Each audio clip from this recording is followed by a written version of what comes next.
On the dusty road leading out of Capernaum, there lived a man quietly beside a small ruined house. He had once been a diligent carpenter with a peaceful family, a gentle wife, and a young son. But after a strange illness, his wife died, and soon his son followed her. The house was empty, and so was his heart. Each day he sat by the door, gazing at the scorched fields, his eyes dim and lifeless. The villagers called him a cursed man, one abandoned by God. At first, he still prayed and cried out to heaven, "Lord, why have you taken everything from me?" But as time passed, no answer came. His prayers turned to anger, then to silence. He no longer entered the synagogue, spoke to no one, and avoided people as one avoids a wound too painful to touch. At night, he often sat by the shore of Galilee, watching his reflection ripple on the water, not knowing who he was anymore. All that remained in him was a vast emptiness and the doubt that perhaps God had never heard him.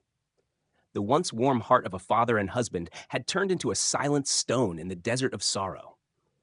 The man did not know that in what seemed to be an endless night, the Lord was drawing near, not to rebuke or teach, but to sit beside him, as a friend, as a gentle father waiting for his lost child to return. That evening, the sun leaned low over the Sea of Galilee, its golden light shattering upon the still water. The man sat in his usual place under an old olive tree, his calloused hands entwined. He looked down at the water, where his weary face was reflected. In his heart, he whispered the same question again and again. "Lord, do you still remember me?" As he sank into despair, a stranger approached, tall and slender, wearing a simple robe, walking slowly yet steadily. The stranger stopped before him, his eyes gentle, seeing every hidden wound within the man's soul. For a moment, neither spoke, only the wind and the soft waves filled the silence. Then the stranger sat beside him, quietly, as if they had known each other for a long time. The man looked up and saw those eyes, full of compassion, but without pity. He felt something extraordinary, as if time had stopped. He whispered, "Lord, I have lost everything. I prayed, but you did not answer. Where were you when I fell?" The stranger smiled, his voice deep and warm. "I have always been here, beside you, even in the tears you thought I did not see." The man was stunned. A strange feeling rose within him, fear mingled with peace. He did not yet realize that the one sitting beside him was Jesus, the light for souls who have lost faith.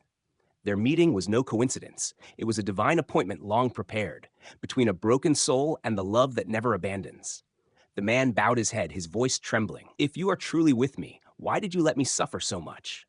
I have lost everything, and I no longer know why I should live." Tears streamed down his weathered face as he poured out all his long-suppressed pain.